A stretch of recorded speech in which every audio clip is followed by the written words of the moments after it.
Everybody, welcome to our Future-Proofing You forum. As you can see here, we are excited to know that later on this month, we'll be launching our first cohort called Future-Proofing You. We'll talk a little bit about that later in our meeting today. The first part of it's going to be a little bit talking about the special sauce of innovation. And oftentimes it gets very short shrift. We're going to talk about the people side of innovation. At the basis of it, innovation is very, very human, and we think it deserves a bit of attention today. On the second half of this, we're going to talk about our course and some of the things that we're doing, particularly from a human standpoint. And then we'll also have an after hours where people can actually talk to any of the principals on our discussion today about anything, talk about the course, talk about what we just talked about. And so we will cut at the hour, but then we'll have an after hours for people that may be interested. So welcome to our experience. We just had two separate ones of these over the last, let's call it 5 weeks. Today, we're talking about the human side of innovation, and we're excited to do that. We've talked about how to improve your performance and the future beyond innovation.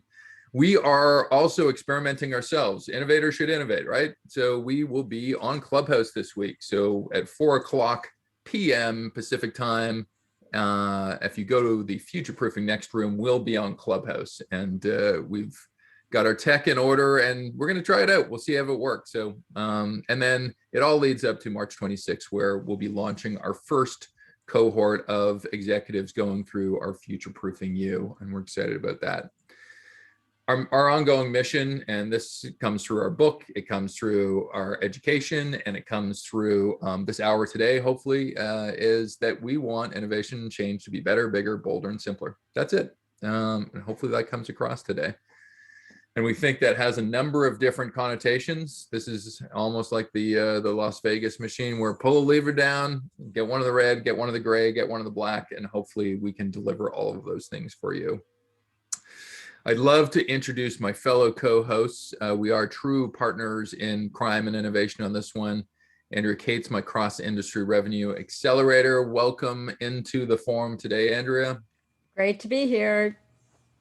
And Chenyang Xu, he is a global maestro of all things technical, venturist, and corporate innovation. Chenyang, welcome into the forum today. Great to be here.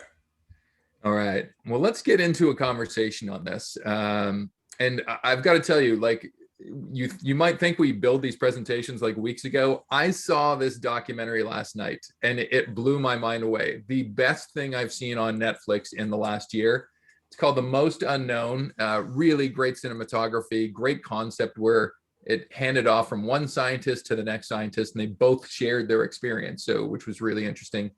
But it really, as I thought about today, it pivots to what we're talking about.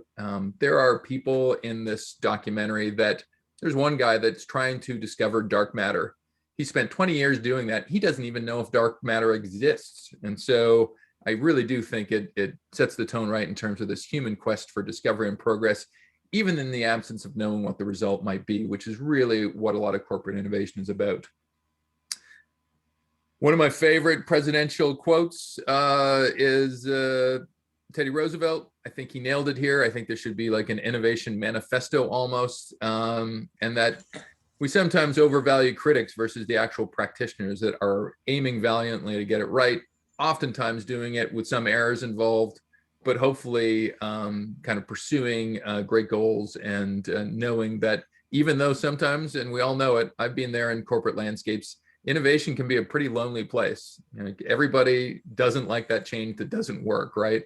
But certainly there's some nobleness in terms of being able to go after daring feats and goals that aren't yet set in place. So, guys, now that we've had that as preamble, where do we start with this discussion? We looked at like almost like 100 different things about the future of work. Any suggestions? Any votes? Any votes, guys? Well, my vote or the group's vote. Well, there is going to be a follow-up slide, but what do you think is the most important topic of this? To me, it's definitely got to be the culture. It's one of those things that comes up every single time. They always talk about what eats what for lunch, and culture eats strategy, strategy eats product, product eats services. But at the end of the day, the ability, especially post-COVID, the ability to build a culture where you attract and you're a magnet for top talent, and where you have a resilience and a mindset and a curiosity, like you were saying in the most unknown, that's everything. It doesn't matter what geography you are. And I sit in Silicon Valley, so doesn't matter where we are anymore. And I think the cultures, I would go with culture for 100. Thank you, Sean. Chenyang, do you want to spin the wheel as well? Yeah, definitely. For over a decade, I hosted, hundreds of CEOs and board members visiting Silicon Valley when I was heading the Siemens, tech business. And I always say culture eats everything, for lunch, because that's how we see it from Silicon Valley. But today I'm going to pick something different. I actually think it's the workplace. I think with the pandemic has have a global cardiac arrest for the entire economy. People are completely disoriented. We have the great unknown. Talk about that Netflix commercial. I really don't know how we adapt, as professional in the new workplace. Obviously, Twitter and even Siemens, many of them have even permanently can stay at home or at least 3 days. So how this will shift and how this will shift the future of culture, I think that's the great unknown, and be able to position ourselves and really set the tone and build a future-proof culture and a resilient culture, the agile culture. I think this is a great opportunity. So workplace. All right, good. Glad we got two different answers too. There's no groupthink involved here, right, guys? So we're going to cover these 6 things off today. 3, we're going to go heavy on both culture, leadership, and some of the things we just talked about. And then we'll also talk about how that pivots and wades within kind of our future-proofing you structure. And so toward the end, we're going to try to allow for 10 minutes at least for interactive questions at the end. And as mentioned, if you want to go deeper, I know both myself, Chenyang, and Revi, who haven't introduced yet. She was going to be our closer from the bullpen at the end of our discussion today, but Revi will be definitely involved in our after hours as well. She is all things future-proofing you. So, and welcome, Revi, formally. Thanks, John. Glad to be here. All right, well, let's get into the culture piece, because what Andrea wants, Andrea gets. We covered this off last time. CEOs believe they have a culture of innovation. This is like the ostrich head in the sand kind of principle here, where it's like, yep, most leaders of companies say, yeah, we innovate well, but unfortunately, most of their employees disagree with them. So there seems to be somewhat of a cognitive dissonance between the top levels and bottom levels of company of how much of a culture of innovation do you truly have? And let's explore this one, guys. I think, I looked at a stat out of Deloitte here that says, if you ask people, having a better workplace culture is so much more important than having a higher salary or bonuses. You guys agree, or is this how do we look at this data? This offends my capitalist spirit on one level, and then makes me feel great on another level. Well, I'm actually gonna flip it around to you, Sean, because one of the things that people may or may not know about the way that Sean and Andrea met and then re-met is we both met about 10 years ago when we each had separate ideas. You were the Wikibrands guy that understood all things digital, and I was the Find Your Next person who understood all things cross-industry and was trying to find the business genome. Is there an innovation genome? And when we got together, it was partly because you were really doing this great longitudinal research. You were looking at the market, you were looking at nuances that the traditional studies weren't capturing, and able to understand early signs of signal and noise. And so I'm going to throw this back to you. You've been studying this for a number of years. What do you think about these stats? And then, of course, there are a couple more slides I'm really interested in your opinion on. What are your thoughts about how this has changed? Well, I mean, we're living this real time right now, aren't we, Andrea? I mean, it's well known that people have said, look, in a pandemic, I'm much more willing to work in an environment for less pay or work in a completely different place and not have to worry about being in the workplace or having to deal with that type of cultural factor, particularly if it's a negative one. I also think this is a generational trait. I mean, if you ask somebody that is, let's say, younger than 30, like this isn't even a debate. This is we want to embrace great culture, and I'm willing to take a haircut in terms of salary. So I think from those two perspectives, it's very interesting. I just think from my own personal anecdotes, the best jobs I've ever worked in was probably earlier in my career, candidly, and it was probably making less pay, but loving the work that I did. Like it was all about the craft and the work. And so I'm glad to see this actually. So let's segue into the next one. I'm going to keep interviewing you a little bit here, Sean. So for people who listen to this on podcast, and employees in my company facilitate change more than they inhibit it. Companies less than 10 years old say, oh yeah, 55% companies facilitate change. Companies greater than 25 years old, 36%. So the question is, Sean, does the culture rot set in? yeah, it probably does, doesn't it? And much like people, like we get older, we develop habits, we get those habits ingrained, and they're sometimes tough to shake. I think for the last decade, for sure, I think all three of us have had the mission of, you know what, doesn't matter how old, doesn't matter how big, this axiom does not have to hold true. You know, any company of any size, and Andrew, one of your favorite companies, Microsoft, in terms of its turnaround, if you look at really what was at the core of their turnaround, it was really a cultural turn, wasn't it? Right? Absolutely. We're going to go away from a Ballmer kind of competitive culture, which might have worked at some point in time, and we're going to go to a much more collaborative world of Nadella. And I think, you know, so big companies can do that. That's one of the biggest ones. I don't know if Chenyang, you have any thoughts? Just a quick thought, I mean, Chinese saying, actually the leader, actually you rot at the leader, right? So I think the company leader has to set the tone no matter how, what's the age of the company. Some company like Siemens I worked before, it's 187 years old. And when the company leader said, innovation is our top agenda, we have to drive forward, we have to drive change, then it's much easier to align. Aside from, not everybody is a company leader, in terms of top leader, but even if you are a team lead or department lead, you can still set the tone. And if you set the tone, change starts to happen. I agree. So let's go to the next slide, because there's kind of some hidden hints about how companies can approach this. So the question is, it says culture is economic performance, and people didn't know if culture was fluffy or if culture was substantive. That was just always the big question. Well, we don't have time for culture because we have to make the bottom line. But it actually turns out that there's a huge correlation between negative culture and economic performance. So let's start with Sean. What do you think about this? Can I just say I agree and that's it? No, you can't. You actually have to mention what the numbers are for the people that listen to us.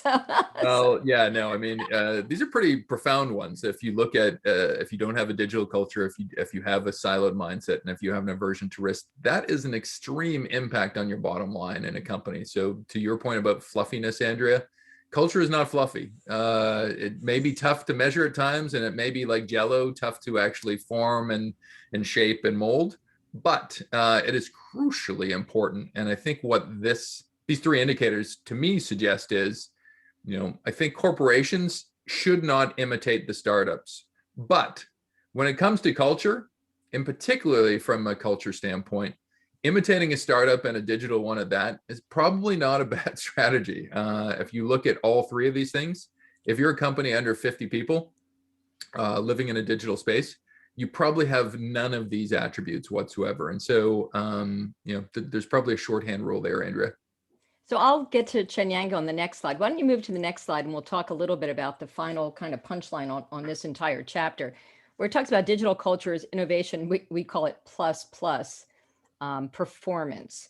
So what we like to do in the world of future proofing is get practical and kind of news we can use. And so here we are talking about the fact that, older companies may or may not have a disadvantage, and yet culture being so closely linked to economic performance, the ability to attract great workers, and ultimately it's the path to sustaining growth. I mean, there's just no other way to look at it, especially in this world, as Chenyang said, where offices don't matter, geography doesn't matter, and people's everything. So I would love to hear first from Sean and then from Chenyang, what do you think about this notion of the strong experimental mindset being a multiplier, strong culture being a multiplier, agility being a multiplier, a future focus, and being data driven? Because what we're trying to do is help people know, where do you get started with this huge morass of uncertainty? How do you build this mysterious thing, this fluffy, amorphous thing called culture that actually turns out to be super, super important? So let's start with Sean, and then I'll go to Chenyang. You certainly look at the big circle here, Andrea. Like, companies associated with having an experimental mindset, and it speaks to a couple of different things. One is the ability to try new things and take some risks and know that some of these things might not turn out. Crucially important. I think secondly, there seems to be a tendency in some companies where they've been bad for a while on this stuff, and so they create some kind of center of excellence or lab. And I think it does speak to the fact that although you might want to have some centralized expertise to shepherd all of this stuff, it really is, innovation is everybody's job, right? And so if you're going to have an experimental mindset, that should permeate throughout the company. So for me, that's a big thing. The data-driven one's interesting because I have grown up in creative and marketing industries. And so, intuition is the flip side of data. But I really do think anybody, even in a creative space, needs to be looking at some of the measurements and tools that are now commonly available. Years ago, you could explain it away by saying, well, we can't measure that, or the gap between measuring and doing was so long. Now it's instantaneous. And so there's no reason why great creatives shouldn't be using data in terms of coming up with their greatly intuitive stuff as well. Okay, and let's talk, Chenyang, from a practical perspective, what have you observed that really works as a multiplier to bring this digital culture to fruition? Yeah, first of all, when I see this, I actually found it was very interesting with this strong experimental mindset at the very top. I think the one thing is, I'm speaking the challenge, right, for those very large traditional company, which they're not digital native, and building a digital culture is difficult because they're at the disadvantage in attracting digital mindset people and talents. And this is where I think, even though this is a very big, very important, but it's hard for them to implement. And so therefore, it's really about how do you implement that? What are the strategy, right? I think one of the, there are many ways of doing it. One of the example is like for big brand, right? If you're going to, let's see if they're innovating, doing something new, right? A new electric battery charging facility ended up, it failed miserably. And then they're running $100 billion with their customers. And then basically being an innovator at that scale and could be perceived as a liability, right? Because they see you are not very reliable because these have very mission critical asset running. They don't want you to experiment with their mission critical, asset. With that said, does that mean these big traditional corporate are trapped in the innovator dilemma and they cannot get out? No, I mean, they can basically partner, or build a separate subsidiary that can go experimenting, right? And then the big one can support it, and ended up that small, entity can grow much faster, and therefore, once it's successful, you can bring them back to the main the corporate. So this is just one of the many ideas, but it's very important to figure out, a way to really build that strong experimental mindset and all the other things. It's come down to strategy and tactics. Yeah. I think it's great, and it's the great debate, right? So do you have it, the innovation come from the edge? Do you have it from the core? Do you acquire it? Do you partner it? Do you accelerate it? We've tried all of the above. Sean, Chenyang, and Andrea have been parts of initiatives that come from all the directions, and it's absolutely clear that at some point for corporate growth to happen, you have to be able to integrate different mindsets. We have 3 of them in Futureproofing. One is the strategic, and all of the validation and the data. You also have to have that curiosity mindset. And then there's also this future. And most companies have what they call ambidextrous organizations. They call it explore, exploit, and so you're operating, you're innovating. We actually think it's 3. We think that if you don't have something coming from the horizon that's giving you reality checks in real time, you'll never be able to keep up because you'll always be doing strategy around yesterday's insights. So let's go to the next slide, Sean, and get into the playbook. First, I'd love for you to give a little bit of background in terms of what is the corporate innovation playbook, mapping the universe of how we do innovation, change, growth, and transformation.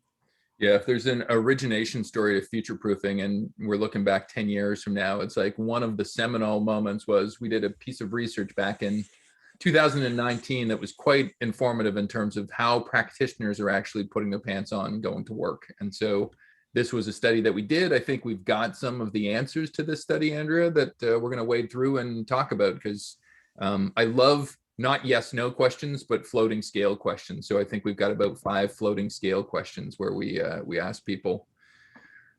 And I'll start with a couple of insights on this. And once again, I am a rational optimist. I like data. I come from a background in, believe it or not, something called ontology, which means that I never went to my high school prom. Because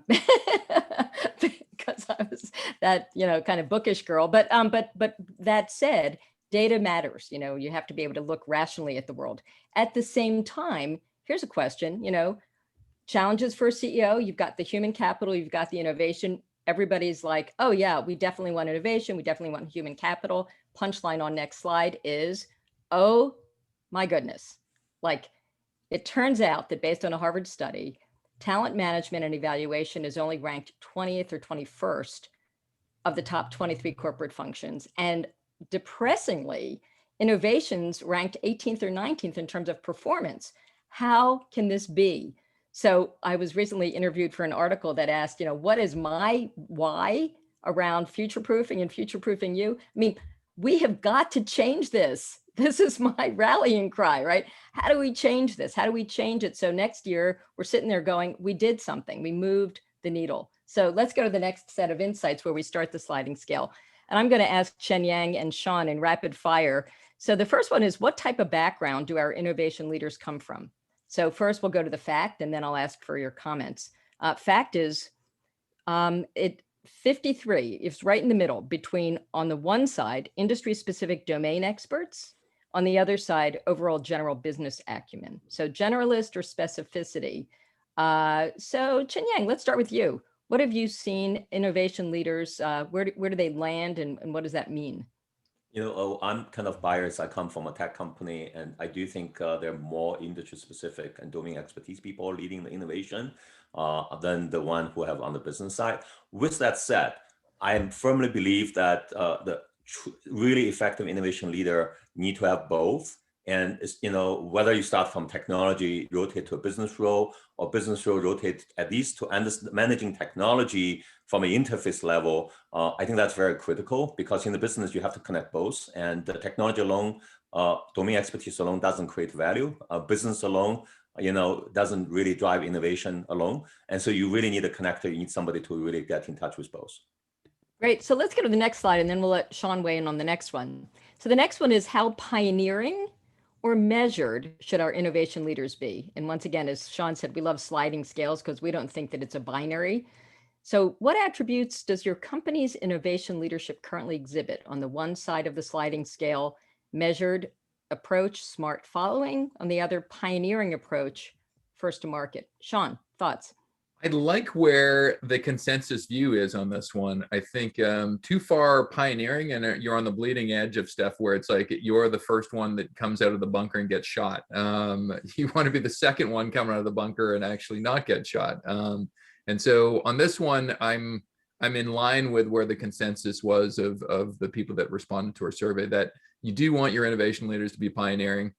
However, you do want them to have some tangibility and not be completely out there without a plan, without a map, without a sense of whether your stuff can work. So I like where the view of the world is. So I'm going to ask a war story, put Chenyang a little bit on the hot seat here. Are there any war stories of times when being second to market was actually a great idea in any teams you've observed? I think certainly it happened to me, right? Years ago, I was leading a team, innovation team from Siemens, and so we actually partnered with Johnson & Johnson and was developing first using 3D imaging, that creating a map for the human heart and to guide, cardiac ablation, and that is very dangerous. But we were not the first in market. In fact, there was another company, it's a competitor of J&J and with GE. They partnered up. They actually announced the product.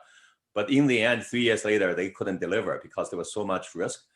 We actually are the second comer, but in the end, we did the right step and then become a market dominator. So indeed, sometimes you just need to be careful. But again, I think it depends on the situation, depends on the objective, what approach to take. Okay, well, I'd like to start. That's, one of the things that's really interesting about this too, and I'll take a turn in a couple of slides here, but it's changed quite a bit. It used to be that first to market was the only way to hit escape velocity, is what we call scale. But then it turned out there were some winner take all moments, and we've gone back and forth, and the pendulum keeps swinging. So I think it's going to be interesting to see how this weighs in next time we look at it as well. So let's go to the next one. I'm really interested in, Sean, what you have to say about the next slide. Let's see if we can move forward. Sometimes Zoom gets stuck a little. There we are.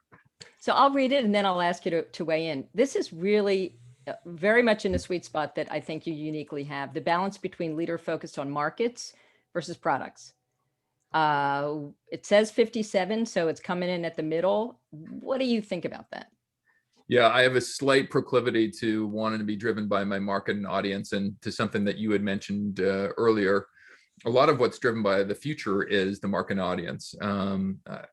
Chenyang, I think, will come in behind me and argue the technology is going to drive our future. And so maybe there's a product service angle there, but I think, consumers and generally people can't tell you what they want in the future, but I do think there's an early fringe group of people that actually are very good at doing that. And so the 57 here that steers it toward product and service, it may actually be hidden in the answer that we just had a minute ago about if you have industry experience and you're a leader of that, you're probably more likely to bring product and service to the table. And if you're somebody from outside, you're probably interested in bringing a new perspective and a new market to the table. So I'd love to see this one a little bit further left.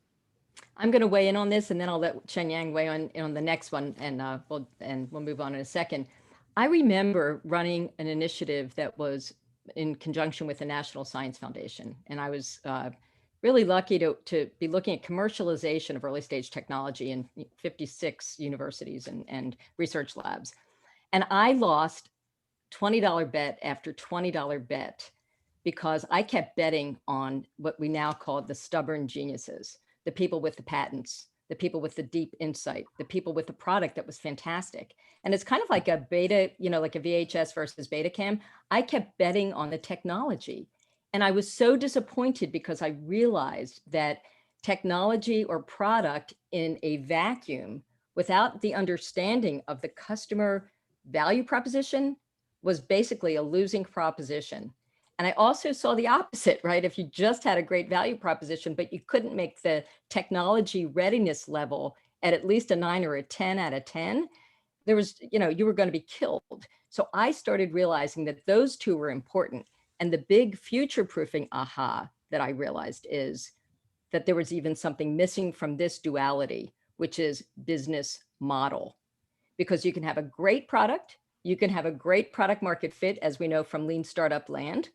But if you don't have a great business model for scaling and getting partners and getting your ecosystem really fully engaged, you will not hit scale. And so I lost $20 bet after $20 bet until we realized what we now believe in future-proofing land, which is you need both of these plus. Chenyang, do you want to say anything about this before we move on to the next slide? I think you said them all. I'd rather see something on the next slide. Yeah, save the time. Great. So let's move on to the next one, which is this notion of innovation plus leaders' acceptance of risk. So Chenyang, tell us, it's at 38 toward the attributes your company's innovation leadership currently exhibits is closer to the risk taking than the risk mitigating. What's your opinion? Yeah. I mean, I think this really triggered me on. There's actually two levels of thinking. The first one is more straightforward. I do think it depends on the industry, depends on the company. But by and large, we're in an era of constant disruption. And it used to be a buzzword. Today is actually true. So if you don't take risk, you don't have a future, right? You have to constantly, readjust, and to go forward. And because whatever gets you here, it wouldn't get you tomorrow. And so you just need to take risk. Without risk, there's no reward. So I think that level of understanding, it's more easy to grasp. But I think there's another level of understanding. It's actually often less understood, but it's extremely important for company innovator leaders. It's actually within a company, you can actually have design a different units with different risk profile. And you can have the units that actually can take less risk and units that take more risk. If you don't have a unit that can take a 10x risk, and have a 50% or 70% failure, and you will not have the big bet successful, right? But if you don't have a unit that focus on deliver absolute, reliable product and not taking too much risk, then you will run into the fiasco of making a racing or nuclear plant have leaking, all kinds of mission critical structure can fall flat, right? So be able to design a company that have different units that have depends on the business objective and have different risk profile is very important. Having them homogeneous, particularly for a company as you get bigger and bigger, is very dangerous. Well, I'll insert one add to that because I think that's really profound what you just said. I remember working at 3M and, really well known for innovation, everything from the Post-it notes onward, and lots of patents and lots of invention. And I remember sitting with the person who was managing a huge portfolio, and they brought, I forget how many SKUs per market per day. And the notion is, how do you manage the risk? How do you guess where this portfolio should be? And he said this great thing to me that I haven't forgotten, which is, it's really hard to capture the risk of not innovating. Yeah. All of the risk metrics are around, oh, we did this and it failed. But it's really important, he was saying, to capture the fact that, oh, if you miss that market, if you miss that evolving need, then you've also failed. And so being able to look holistically at where you should be placing bets for the future was something I learned a lot from the 3M experience. And just to add to that, actually, the biggest, I would say, a compliment I got, during my 8 years of running Siemens technology business is when it was 8 years ago, I brought in really like 30 CEOs of Siemens. They run more than half of the business. And this is with a Siemens global CEO as part of digital transformation, immersive learning to the Silicon Valley for 3 days. And in one of the morning breakfasts after, talk to Kostler, also, Andreessen, Tesla, et cetera. And then we have a breakfast meeting with CEOs. And one of the BU CEO who worked with us the most actually said, one of the problem is, my unit cannot take a lot of risk, but I work with Chenyang Xu unit very closely. They can take significant more risk. And that is really a competitive advantage. He was speaking in front of all the other CEOs because I don't collaborate with many other CEOs. And that gave us a great, really inroad to really work with other CEOs in the next few years. So I think that different risk unit is actually very, very critical. It's often quite nuanced and people only forgot about you can take risks despite you being a big company and mission critical. So I think that's really important. So Sean, grab this one, innovation leaders tackling challenge versus opportunity. What are your thoughts? Tell us what the story is behind this slide. Well, I'll be candid. I don't know as much how to interpret this one. We're close in the middle. It's closer to innovation leaders focus more on a problem challenge at 41 on the overall spectrum versus the solution opportunity. I can argue both sides of this one. I guess that's one of the great pluses of being an innovator, keeping two thoughts aloft at the same time, because I think I've seen great innovation happen from both fronts. I'm glad it's not swung too far one way or the other. But certainly if you look at, design thinking or something, it's like you're trying, for a lot of times it's trying to solve a problem, but sometimes what's missed is, most of the Apple products, I don't think we're trying to solve a current problem. They were focused on how do we completely give you an experience you couldn't have even imagined. So I think both apply. And on this one, maybe we'll go back 2 years and ask a better question. But yeah, I struggle with the interpretation on this one a little. Well, I'm going to give one quick story, which is a friend of Futureproofing, Craig Lober. We will give him a little shout out. It works with a company called Industrious, and there was an announcement last week that now they've had a partnership / kind of joint investment from CBRE. And CBRE is one of the biggest, if not the biggest, corporate real estate companies in the world. And Industrious is a startup. And so what I'm seeing and what I think is really important is the comfort level between people who are saying, oh my gosh, huge challenge, future of work's just changed. What are we going to do? We need flexibility. WeWork didn't happen. What is the right model? So this notion of, oh my gosh, we've got this problem. And this cool group of people that had a really steady state building of a solid framework that needed to be scaled for sure, but they were so focused on the solution, seeing the early signs of what was coming. So to me, this is beautiful. The fact that it's 41% means everyone needs each other in this ecosystem for it to be a perfect solution. So let's move on to the next slide. And Sean, do you want to kind of tee up the venture technologist conversation? I'd rather give it to Chenyang, because if there's anybody that knows venture technology, it's the guy who invented the term here. So Chenyang, we covered this a little bit in our last webcast, but I thought this was so an interesting learning that I thought we'd serve it up again. Yeah, it's kind of interesting. I think the company titles, particularly leadership title in the C-suite, reflect quite, most about the company emphasis on the talents and the leadership. The recent study from IBM, on the C-suite said in the last decade, actually the C-suite role has grown the most in terms of number is actually CTO. No surprise, right? Because technology is the biggest driver for the company growth. And we see that also reflect on LinkedIn with CTO being the most numbers. And we see the CDO actually is kind of branching out often from CTO or CIO, as the new title to focus on digital transformation. But I actually say the CTO, despite it's been growing, it's actually, again, poorly managed.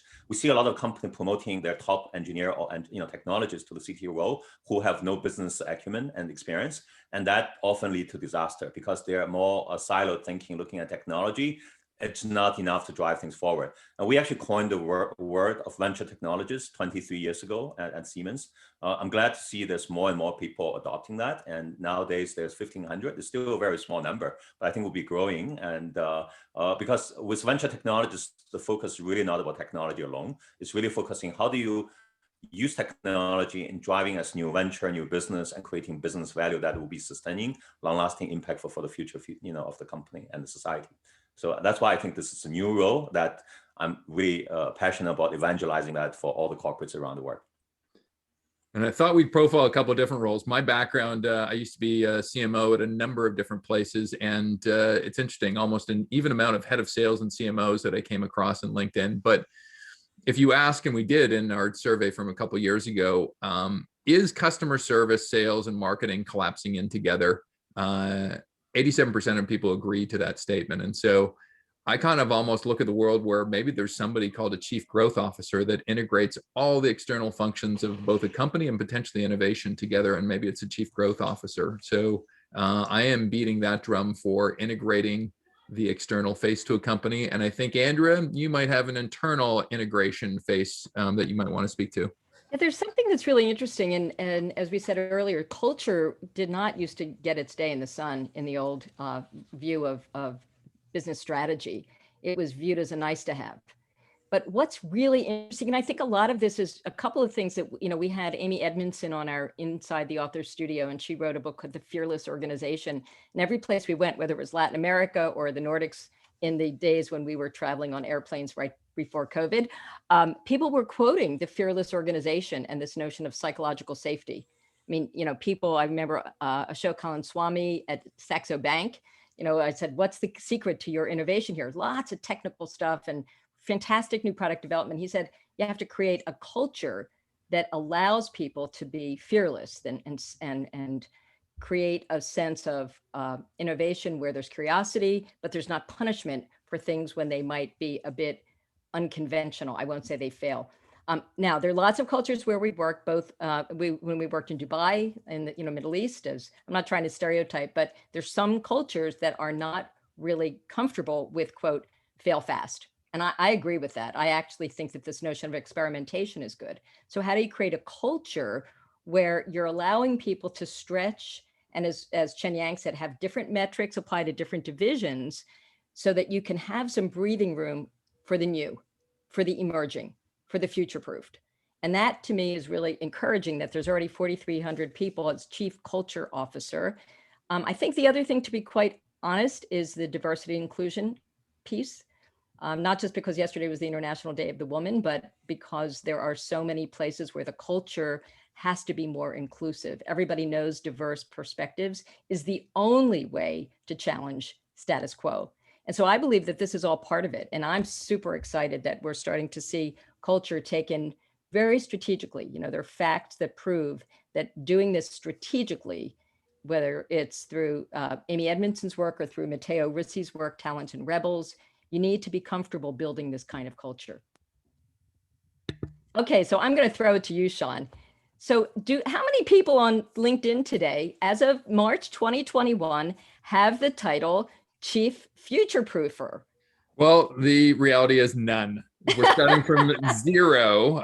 Maybe we should change ourselves first, Andrea. But this is a bit of all innovators look at the world kind of half full, right?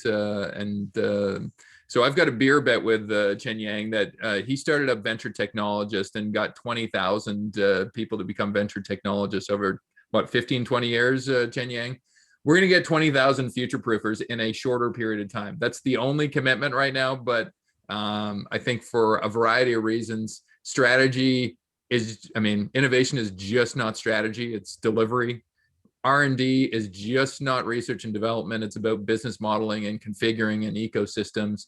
And chief innovation officer, albeit, you know, we've thought for the last 30 years, innovation would be this panacea that cured everything. We realize there's some baggage with that term, and it probably puts itself in too small of a box to actually be successful enough. So for me, yeah, let's create some heads of future proofing in the world. So now we go into rapid fire. I'm going to ask you a quick question, and then we go into the rapid fire part of this. So skills of the future, future proofing. What the heck is future proofing? Nobody's in charge of it yet. There is no head of it yet. However, we predict that in 1 year, we're going to have this change. So Sean, let's go to the next slide.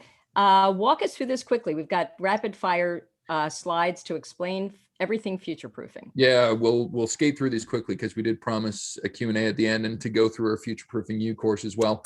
On this one, it's very apparent to any executive that your aspiration is still very high. Your ability to achieve that is getting more distant all the time, given how fast things are, given the talent and culture issues we've just talked about. And on this one, I guess I'll pivot to back to you, Andrea. It's like the 6 scopes of future intelligent factor into both our course and our book. We think a great company is evenly balanced across these 6 different scopes of thinking. And future proofing is almost a generalist art in some respects in terms of being able to integrate all of these. I think you covered it. Let's keep going. Chenyang? I would like to now, yeah, so Chenyang, this is where the venture technologist, which we think is a big deal. Can you explain a bit about what's the significance of this role of venture technologist? Yeah, you know, this role was originally coined to really drive new business that is technology driven within Siemens. But I think over years, I've seen correlation to many other companies where really what we need in today's world, which is a tech-driven world, is people who have both technology and business competences. And as shown here, you know, this something is visible, you can measure it, but often that is not still enough, even though that's already a small percentage of people, talents. It's also what is you don't see, it's on the bottom, right? These soft skills, you know, whether being entrepreneurial, comfortable with uncertainty, but also like strong storytellers, you know, all these things are very important to be part of an innovation leader that can make things happen. And I think this is very important for any company. And for leader to be able to aware of that, right? And be able to, then how do you get these talent? You can hire them, you can develop them. But first of all, you need to be aware this venture technologies is the new road that can drive the innovation more effectively. So great. So let's see the next slide. What does this mean in terms of the skills for leaders? Yeah, Sean, you want to jump in? We've codified about 42 of them. So we've waded through nearly every study ever done on the future of work and different skills. We then further researched a group of enlightened individuals and asked, what do you think the biggest skills of the future are? And we've created almost a training inventory for future proofing. There are soft skills, there are hard skills across 6 different ranges. And these are the soft skills. So there are 21 here, and maybe we'll take 15 seconds if you want to write in chat before I reveal the answer. We actually rank these. So these 21 are important, but there is a ranking of these. So have a look at all of them and maybe wade into the chat for people that are listening to this live and suggest to us what you think the top skill of the future is for future proofer and generally, I guess, everybody. So I'll give the 10 seconds. Andrea and Chenyang, I know you know the answers. Revi, I know you know the answers. Any context you want to share without biasing the witness here? I think we should let people vote. yeah, All right, I'll do Jeopardy music here. Do, do, do, do. And we are done. Votes are in. And Oh, Yeah. wow. Adaptive intelligence, incredible. Openness, curiosity, seeking the big picture, quickly turns ideas into action. This was not even on the list 10 years ago. Fair statement, Sean? Yeah, it's certainly when I grew up in Procter & Gamble and was wet behind the ears brand assistant, there was no training, there was no skill that was monitored, there was no KPI around my adaptive intelligence. This is of this generation. And Chenyang, I don't know if you want to weigh in on adaptive or anything lower on the list here, but I'm actually very surprised the purpose-driven was number 3. This for me is always number 1. But I guess given the new environment, the great change, the disruption, I guess both adaptive intelligence and experimentation actually become ranked first, because that may help you discover purpose, and so I kind of can relate to that. It's kind of interesting learning for me. 3's still good. I mean, of 120 skills, three's pretty darn good. I mean, I think that's important. And so we rank them based on different steps in our venture and book. We have a litany of different training pieces that you can use as a template inside your own companies, which leads us to, we're starting to pivot to Drum roll, drum roll, drum roll. Okay, great. At the risk of sounding like a shopping channel here and go, where can we get all of this? Where and Chenyang can we get all of this? We have something called Futureproofing You that have brought all these things under one umbrella, including, importantly, talent and culture. And so we've got a roadmap that we've organized our modules around: see, learn, decide, and commit. Each one of those gets 3 or 4 weeks of attention within our Futureproofing You course. We won't go through all of these. We've just gone through our entire curriculum, and it's like you will get wafer thin things on some of this, but certainly we'll go deep on some of these to become a great future proofer 90 days from now. And so we have this thing called the Goldilocks effect, where we don't think things should be too warm or too cold. Here are some of them. We complete the full range, but we have some choices that we make in our curriculum on the other things. And we have a book that comes along, so join our course, get the book. It's a great one. We got new frameworks. Here's our future-proofing readiness audit scorecard. And so very colorful. You'll get at least 20 of these in our course. You'll get 50 canvases and tools, including something we have over here called the Personal Future Readiness Assessment, which you'll take as you enter our course. And we've got a range of different future of landscapes, some practical worksheets. And why do we think this is probably the best corporate executive training for anybody that's into change, innovation, or transformation? Principally because it provides a broad range of value. It has been surfaced through 25 different studies and practiced on with 200 different clients. And we think there are a ton of benefits for anybody that's a practitioner. And so we'll pivot now to hopefully just a little bit of kind of a Q&A with you. We've got this course. It's coming up March 26th. It's predicated on see, learn, decide, commit. And here are some of the modules that you'll be getting from week to week to week. And as you'll see, it covers off the full landscape of innovation and transformation. Very tactically and logistically, here's how the week to weeks break down in terms of how our cohort begins and ends. So by the time the summer rolls around, you will be a fully minted future proofer with a range of different learning formats. And here are just some of the 12 that we're providing people. And as well, just as I mentioned, just sometimes when you throw a number on it, it becomes tangible and real. There's certainly this many different assets as part of the course. And maybe I'll pivot over to Revi right now in terms of just how this plays out and what we've been experiencing so far in terms of people who have signed up for a course already. Well, we have some great, I just put some information in the chat so that there's a way for people who need to jump off on the end of the hour to connect back with us. The course is really exciting. Obviously, I mean, it drops into the frameworks that are being used or that were just introduced by Sean into depth, and people are invited to come with a specific problem that they want to work on, a specific challenge that they're faced with in their job. So it's you know, the frameworks are applied very contextually relevant in a relevant way to your specific situation. It's a cohort process, so you get to learn as a group, and over 90 days in a combination of group workshops. We have 4 group workshops over the 90-day period, small group coaching experiences with the Futureproofing You faculty, Andrea, Sean, and Chenyang, and interactive tools, technology tools that are hosted on a learning platform. You'll be able to work with these, the frameworks that we're introducing here and apply them to your problem and work through your challenge and come out with some really tangible outcomes at the end of the 90 days. So that's the opportunity. There are a lot of different ways of approaching it, a lot of different, some people are coming with teams to work on as a team on a specific challenge. I think there's a lot of opportunity to do ecosystem level work. And then certainly individual work for individual practitioners who are trying to just get farther along and move their organization along faster.